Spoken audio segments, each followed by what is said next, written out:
Angika recording studio Rupauli Purnia Bihar.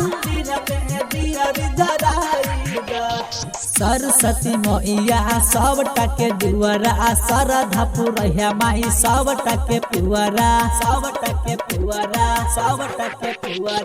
Saraswati मैया सब टके दुआरा सरधा पुरैया माई सब टके पुआरा। जाके तू पंडा के बोलाई द जाके तू पंडा के बोलाई द माई के पतरा सुनाई द मंदिर में दियर जराई द माई के पतरा सुनाई द मंदिर में दियर जराई द मंदिर में दियर जराई द। Angika recording studio Rupauli Purnia Bihar.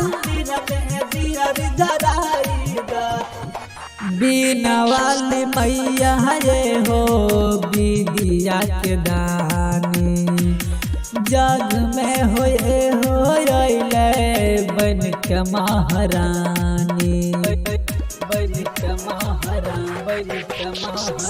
बीना वाली मैया ये हो विद्या के दानी जग में होए बन के महारानी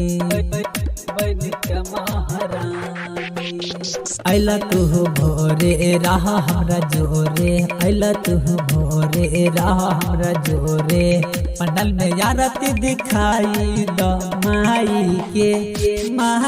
के पतरा सुनाई द मंदिर में दियर जराई द माई के पतरा सुनाई द मंदिर में दियर जराई द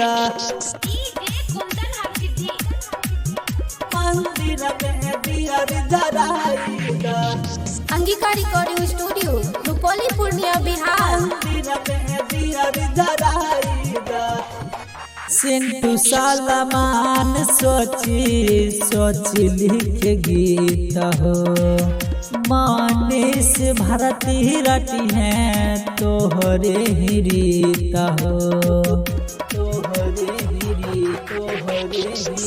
सिंटू सलमान सोची लिख गीत हो मनीष भारती रटी है तोहरे ही रीत हो